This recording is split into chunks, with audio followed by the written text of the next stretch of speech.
Hello students, last lecture के अंदर हम लोग कैपिलरिटी को स्टडी कर रहे थे। अपन ने कैपिलरी एक्शन देखा था क्यों होता है और कोहेसिव और एडिसिव फोर्सेस के थ्रू उसको समझने की कोशिश की थी।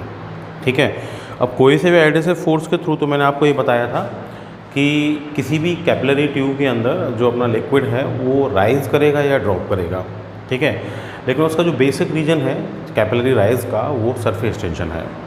हमने ये पढ़ा है कि जब भी कोई कंटेनर है उस कंटेनर के अंदर हम लिक्विड डालते हैं, ठीक है, तो कंटेनर के अंदर जब अपन लिक्विड डालते हैं तो उसका जो सरफेस है वो या तो कॉनकेव हो जाता है या कॉन्वेक्स हो जाता है। ठीक है, कॉनकेव या कॉन्वेक्स जब सरफेस होता है तो हमने देखा कि भाई वो जो लिक्विड का सरफेस है उसके अंदर प्रेशर का डिफरेंस होता है, अंदर और बाहर दोनों जगह पे प्रेशर डिफरेंट होता है, जिसकी वजह से एक प्रेशर डिफरेंस जनरेट होता है जिसको अपन क्या कहते थे, जिसको अपन एक्सेस प्रेशर कहते थे और उसकी वैल्यू हमने फाइंड भी की थी। ठीक है, तो मान लो मेरे पास एक ये कंटेनर है ना, इस कंटेनर के अंदर भी क्या होगा भाई, लिक्विड का जो लेवल है वो कॉनकेव या कॉन्वेक्स कुछ भी हो सकता है। मैं अभी ओनली राइज की बात कर रहा हूँ, तो राइज की बात कर रहा हूँ कैसा होगा, कॉनकेव होगा। अगर मैं इसके अंदर ये कोई कैपिलरी ट्यूब डाल देता हूँ, कैपिलरी ट्यूब डालूंगा, कॉनकेव सरफेस था, इसके अंदर भी जाके कॉनकेव हो जाएगा और ये क्या कर जाएगा, राइज कर जाएगा। ठीक है, अब एक्चुअली में क्या है कि देखो, मैं ये कह रहा था कि भाई यहाँ कोई एक पार्टिकल है, उस पर ये सारे के सारे क्या लगाएंगे, फोर्स लगाएंगे, साइड वाले पार्टिकल, रिजल्टेंट फोर्स कहाँ लगेगा, ऐसे लगेगा। ठीक है, इसको बैलेंस करने के लिए प्रेशर का डिफरेंस जनरेट होगा, है ना। अब प्रेशर का डिफरेंस जनरेट होगा, इसका मतलब क्या हो गया कि भाई कुछ ना कुछ प्रेशर डिफरेंस है अंदर और बाहर, एक बाहर वाले पॉइंट पर एक अंदर वाले पॉइंट में। ये जो प्रेशर डिफरेंस है, इस प्रेशर डिफरेंस की वजह से क्या हो रहा है, इस प्रेशर डिफरेंस की वजह से अपना जो लिक्विड है ना वो क्या करेगा कि उस प्रेशर डिफरेंस को कवर करना चाहेगा। ठीक है, उस प्रेशर डिफरेंस को जब वो कवर करना चाहेगा, प्रेशर का डिफरेंस कितना है, एक्सेस प्रेशर के इक्वल कितना होता है एक्सेस प्रेशर, 2T/R, ये पढ़ा हमने। ठीक है, तो इस एक्सेस प्रेशर को कवर करने के लिए अपना लिक्विड क्या करेगा, या तो राइज करेगा या ड्रॉप करेगा। और कब तक राइज या ड्रॉप करेगा, तब तक राइज या ड्रॉप करेगा जब तक कि ये जो एक्सेस प्रेशर है ना, ये क्या है, ख़त्म नहीं हो जाए, मतलब एक्सेस प्रेशर के इक्वल ही बाहर वाला प्रेशर नहीं हो जाए। ठीक है, तो इसका मतलब क्या हो गया कि इस एक्सेस प्रेशर के इक्वल ही उसने अपनी हाइट एडजस्ट की, है ना। अपन जानते हैं ना कि प्रेशर P = क्या होता है, H/ρ होता है ना, तो हाइट को एडजस्ट करके प्रेशर को एडजस्ट कर सकते हैं। तो उसने अपना प्रेशर इस एक्सेस प्रेशर को कवर करने के लिए क्या किया, एडजस्ट किया। इसका मतलब जब तक ये H/ρ प्रेशर 2T/R के इक्वल होगा, एक्सेस प्रेशर के इक्वल होगा, तब तक क्या होता रहेगा, राइज या ड्रॉप होता रहेगा। ठीक है, तो इस तरह इस एक्सेस प्रेशर की वजह से क्या होता है, अपनी जो कैपिलरी ट्यूब है उसके अंदर राइज या ड्रॉप होता है। अब कितना राइज की बात कर रहा हूँ अभी मैं ओनली, है ना, कितना राइज होगा उसका फॉर्मूला हम लोग फाइंड कर सकते हैं। देखें कैसे फाइंड करेंगे।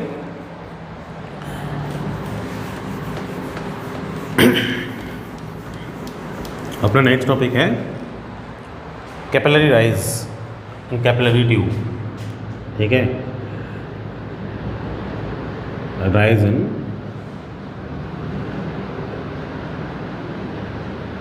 Capillary tube.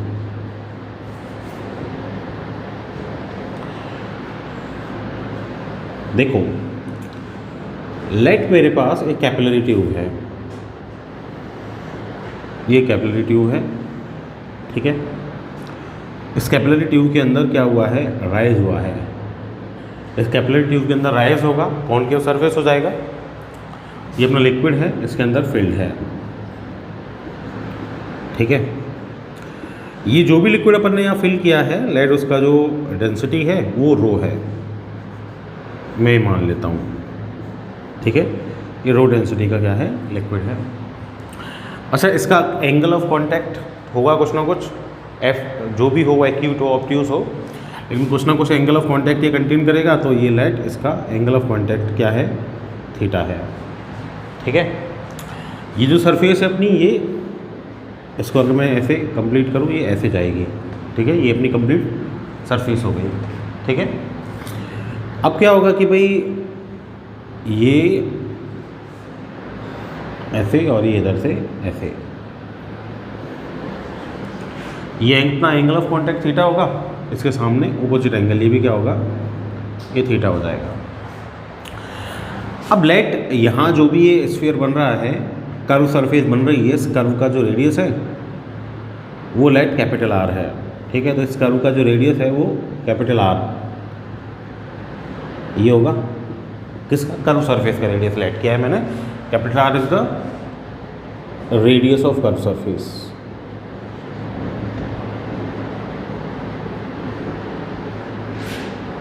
Equal to capital R, ठीक है। अच्छा, अपनी कैपिलरी ट्यूब है, ये भी सिलेंड्रिकल है, इसका भी कुछ ना कुछ रेडियस होगा। लेट इसका जो रेडियस है वो है ये स्मॉल आर, ठीक है। इसका रेडियस मैंने ये स्मॉल आर लेट कर लिया,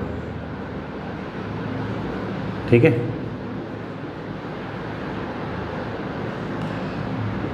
रेडियस ऑफ ट्यूब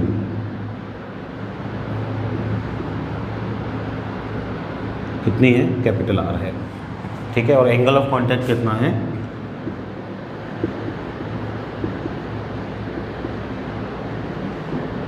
थीटा है। अब देखो क्या होगा कि भाई ये तो 90 मैंने लेट कर ही लिया, ये थीटा हो जाएगा। ये क्या है, अपना टेंजेंट है, रेडियस के साथ 90 डिग्री का एंगल क्रिएट करेगी। तो ये टोटल 90, तो this is 90 minus theta, this is 90, then this is also theta, ठीक है। तो एक ट्राइंगल मेरे पास बन रहा है, ये लेट ए ओ, ये एम है और ये लेट एन है, ठीक है भाई। अब देखो क्या होगा कि हमको पता है कि जो लिक्विड का लेवल है इस कैपिलरी ट्यूब में ऊपर जाएगा। ऊपर कब तक जाएगा, जबकि इक्विलिब्रियम स्टेट को अचीव नहीं कर लेता। और इक्विलिब्रियम स्टेट कब अचीव होगी, जब 2T/r किसके इक्वल हो जाएगा, 2T/r के इक्वल प्रेशर क्या कर लेगा, ये अटेन कर लेगा, ठीक है। दैट मीन्स इक्विलिब्रियम में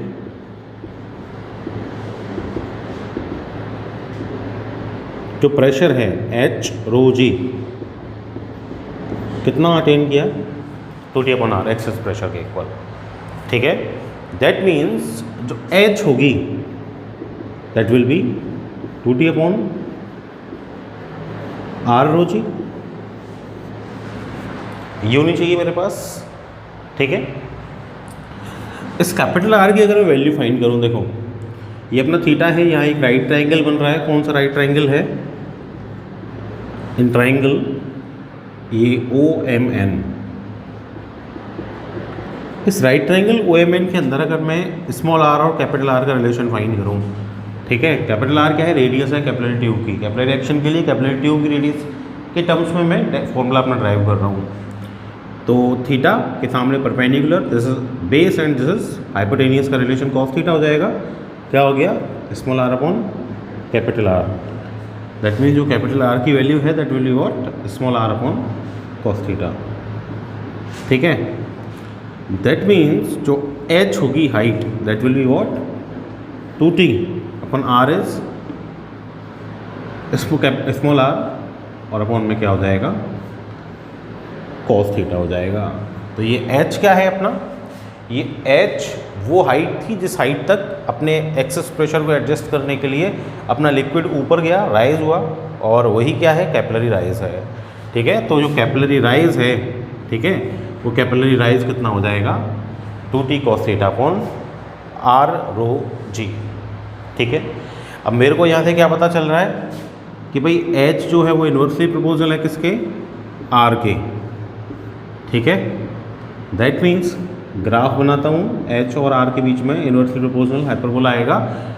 r की वैल्यू को रिड्यूस करूँगा तो h इंक्रीज होगा, मतलब जितनी अपन थिन ट्यूब लेंगे, कैपिलरी ट्यूब लेंगे, उतना ही अपना जो लिक्विड लेवल है वो क्या करेगा, राइज करेगा, ठीक है। तो जितनी ज़्यादा थिन अपनी लेयर्स, जितनी ज़्यादा थिन अपनी कैपिलरी ट्यूब्स बनेंगी किसी भी चीज़ के अंदर, है ना, स्पेसिंग बनेगी किसी भी चीज़ के अंदर, उसके अंदर लिक्विड का लेवल उतना ज़्यादा क्या करना चाहिए, राइज करना चाहिए, ठीक है। अच्छा, इसमें एक चीज़ और है कि भाई अपना जो h है वो किस पे डिपेंड कर रहा है, थीटा पे डिपेंड कर रहा है, ठीक है। तो थीटा पे डिपेंड कर रहा है, तो हमको पता है कि भाई जब कॉस थीटा की जो वैल्यू है ना, कॉस थीटा की वैल्यू 0 से लेके और 90 तक कैसी होती है, हमेशा पॉजिटिव होती है ना भाई, 0 पे 1 वैल्यू मिलेगी और 90 तक सारी पॉजिटिव वैल्यूज़ मिलती हैं मुझे कॉस की। टेबल बनाई थी अपन ने पहले ट्रिग्नोमेट्री के अंदर, बेसिक मैथमेटिक्स पढ़ा था जब। और 90 से जैसे ऊपर जाते हैं अपन, 90 से ऊपर जाते ही 180 तक ऐसी वैल्यूज़ हैं अपने पास, नेगेटिव वैल्यूज़ हैं, ठीक है ना, नेगेटिव वैल्यूज़। इसका मतलब ये हो गया कि अगर एंगल की वैल्यू 0 से 90 होगी, एंगल कौन सा आएगी, कॉन्टैक्ट एंगल, ठीक है। 0 से 90 अगर वैल्यू होगी तो हमेशा मेरे को कॉस थीटा की वैल्यू पॉजिटिव मिलेगी, तो formula height will be positive. और हाइट पॉजिटिव का मतलब ये हो गया कि भाई जो लिक्विड लेवल है वो क्या करेगा, राइज करेगा, ठीक है। तो जिन लिक्विड्स के लिए एंगल ऑफ कॉन्टैक्ट 0 से 90 होता है, ठीक है, मतलब किन के लिए होगा, जिनकी कॉनकेव सरफेस होगी उनके लिए होगा, तो उनके लिए हमेशा लिक्विड लेवल क्या करेगा, राइज करेगा। लेकिन अगर 90 to 180 कब होगा, सरफेस कॉन्वेक्स है, पढ़ा आपने एंगल ऑफ कॉन्टैक्ट जब टॉपिक पढ़ा था मेरा, 90 to 180 नेगेटिव आ जाएगा, एच की वैल्यू नेगेटिव आ जाएगी, इधर से एच की वैल्यू नेगेटिव आ जाएगी, तो हाइट नेगेटिव का मीनिंग क्या हो गया, ये जो अपना लिक्विड लेवल है वो क्या करेगा, ड्रॉप करेगा, ठीक है। तो ये अपने पास एक कॉमन फार्मूला आया है, इसी कॉमन फार्मूला से अपन लोग ड्रॉप या राइज फाइंड कर सकते हैं। अब कॉन्केव सरफेस है तो राइज हो जाएगा, कितना राइज होगा वो निकाल सकते हैं, कॉन्वेक्स सरफेस है तो ड्रॉप हो जाएगा, कितना होगा वो भी अपन इस फॉर्मूला से कैलकुलेट कर सकते हैं, ठीक है। तो this is the capillary rise and capillary drop, ठीक है भाई।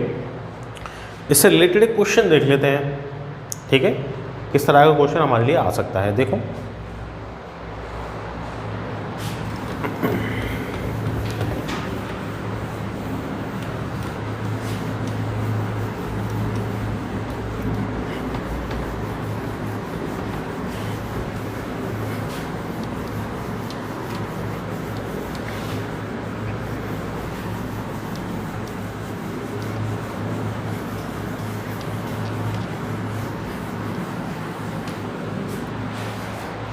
देखो एक क्वेश्चन मुझे गिवन है,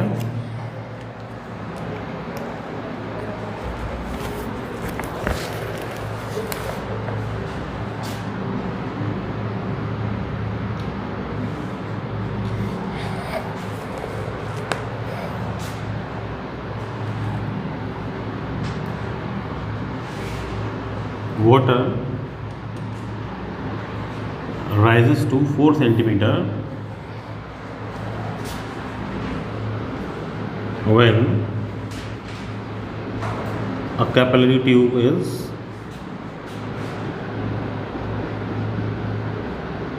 placed in container.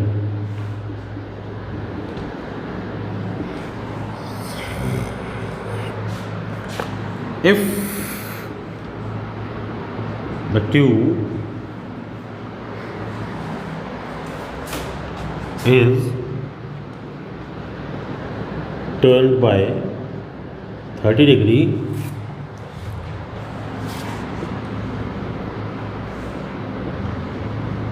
what will be the length of liquid column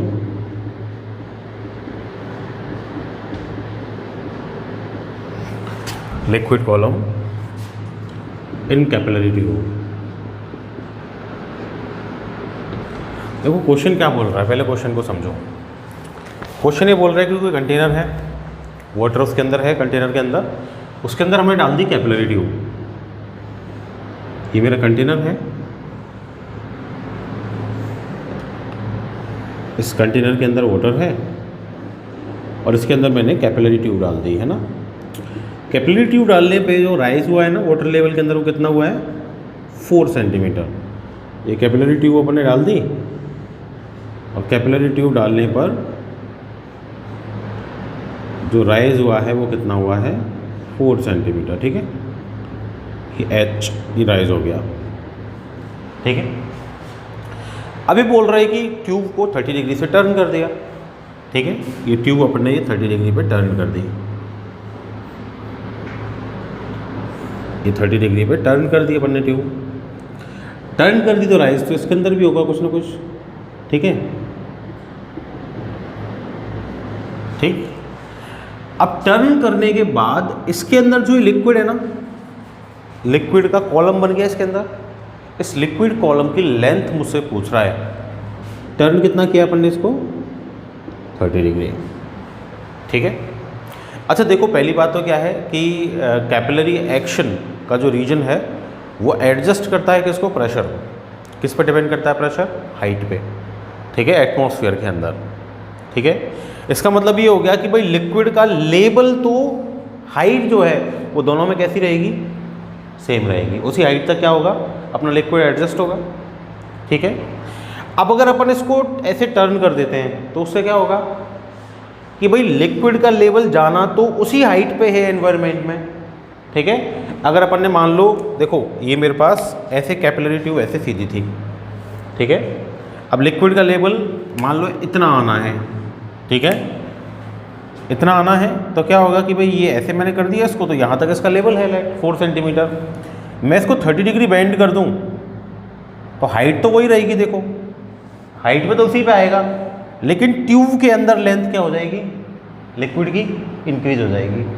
समझ में आया ना क्यों इंक्रीज हो रही है, हाइट तो वही मेंटेन करनी है ना, प्रेशर को मेंटेन करने के लिए। ठीक है। अब यहाँ है तो उसी हाइट पे वाटर की लेंथ इतनी यहाँ तक है।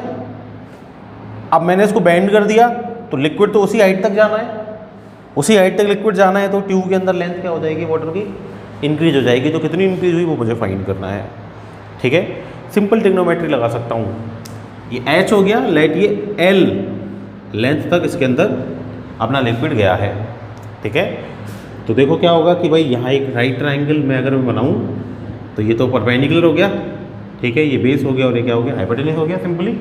तो cos 30 डिग्री क्या हो जाएगा भाई, base H upon L, hypotenuse L find करना मुझे, तो L इक्वल टू क्या हो जाएगा, H is 4 centimetre upon cos 30 कितना होता है, cos 30 की वैल्यू √3/2। L इक्वल टू क्या हो जाएगा 8 अपॉन √3 सेंटीमीटर। चाहें तो √3 की वैल्यू पुट कर सकते हैं आप 1.7।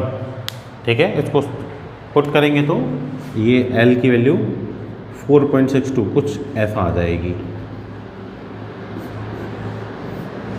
ठीक है, so this will be the length of liquid column in capillary tube.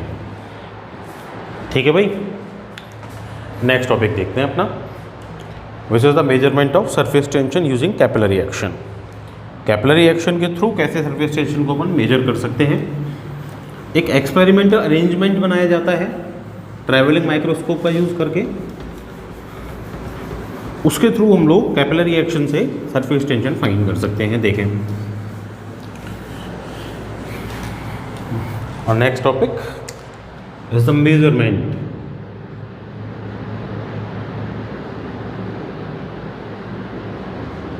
Of surface tension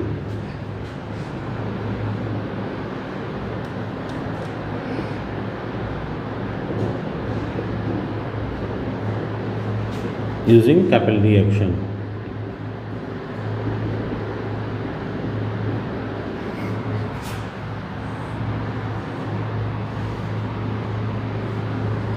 ठीक है, तो देखो हमको फॉर्मूला पता है। क्या फॉर्मूला था भाई, राइज का 2t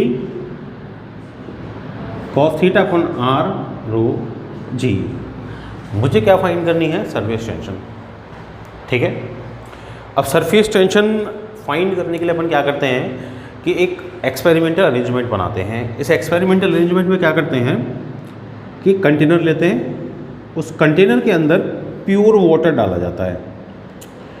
अब जब अपन एंगल ऑफ कांटेक्ट डिस्कस कर रहे थे तो वहाँ मैंने बताया था कि भाई प्योर वाटर के लिए जो थीटा की वैल्यू है वो कैसी होती है, वेरी स्मॉल, है ना। तो वेरी स्मॉल होती है, तो थीटा की वैल्यू अगर वेरी स्मॉल होगी टेंस टू 0, तो थीटा वेरी स्मॉल के लिए क्या होता है,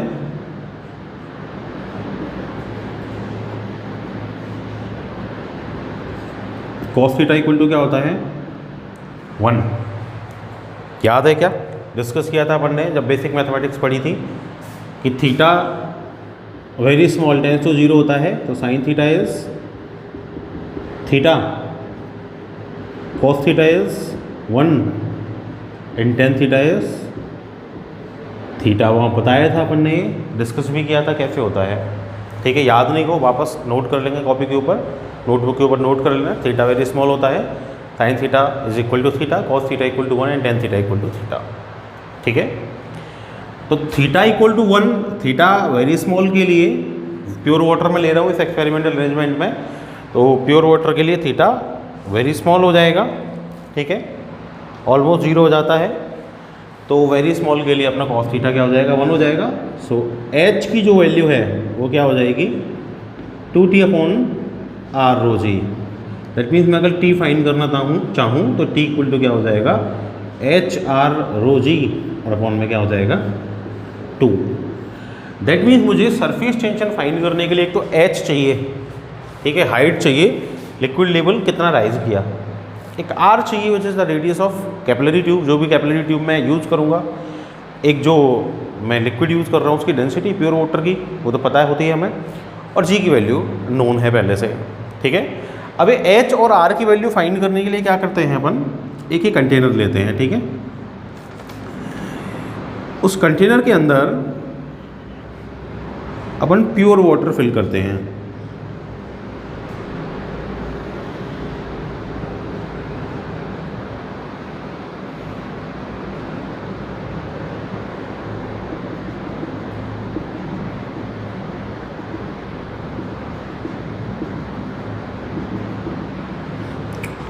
उस कंटेनर के अंदर एक कैपिलरी ट्यूब डाली जाती है, कैपिलरी ट्यूब अपन ने डाली, लिक्विड लेवल क्या करेगा, लेट राइज करेगा, ठीक है। इस कैपिलरी ट्यूब के ऊपर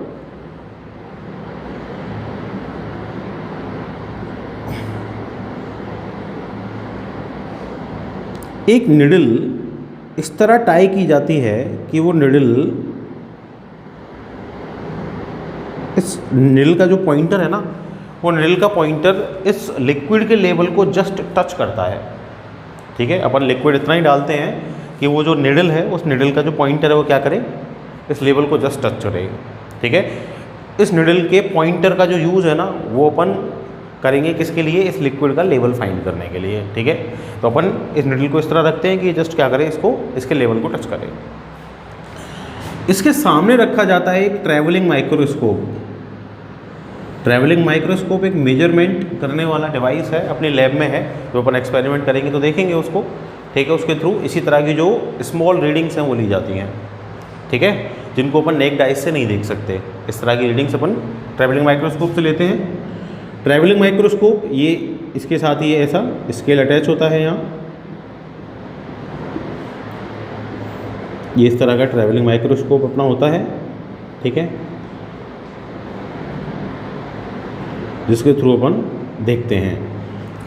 अब क्या करते हैं अपन कि जब इस कैपिलरी ट्यूब को इसके अंदर डाल देते हैं तो इसके अंदर लिक्विड लेवल राइज करता है। लिक्विड लेवल राइज करता है तो यहाँ लाइट ये हल्का सा कॉन्केव हो गया, ठीक है। तो अपना लिक्विड लेवल अपन कहाँ से लेते हैं, ये यहाँ बिल्कुल इसका जो नीचे वाला एंड होता है, डाउन साइड वाला एंड होता है। ट्रैवलिंग माइक्रोस्कोप से अपन इसको देखते हैं। ट्रैवलिंग माइक्रोस्कोप से इसको ऑब्जर्व करने के बाद यहाँ जस्ट इसके सामने अपन लेके आते हैं इसको, ट्रैवलिंग माइक्रोस्कोप को यहाँ लेके आते हैं, तो या इसके सामने जो भी स्केल पे रीडिंग होती है उस रीडिंग को अपन नोट कर लेते हैं। अब वो जो रीडिंग होगी उसको अपन बोलते हैं लेट H1, ठीक है, इसकी जो रीडिंग होगी वो H1 बोल देंगे उसको। फिर हम ट्रैवलिंग माइक्रोस्कोप को नीचे लेके आते हैं। नीचे लाने के बाद अपन पॉइंटर को देखते हैं, ठीक है। पॉइंटर को जब अपन देखते हैं तो पॉइंटर इसके जस्ट सामने जो भी रीडिंग होती है यहाँ, उसको अपन बोल देते हैं क्या, H2। यहाँ से अपन H1 minus H2 equal to H find कर लेते हैं। वो H क्या हो जाती है, अपनी कैपिलरी राइज हो जाती है। कैपिलरी राइज को अपने इस फॉर्मूला में पुट कर सकते हैं। उसके बाद हम लोग क्या करते हैं कि इस कैपिलरी ट्यूब को यहाँ से निकालते हैं। कैपिलरी ट्यूब को यहाँ से निकालने के बाद क्या करते हैं कि जहाँ पे अपना लिक्विड लेवल था वहाँ से इस कैपिलरी ट्यूब को तोड़ा जाता है, ब्रेक किया जाता है, ठीक है।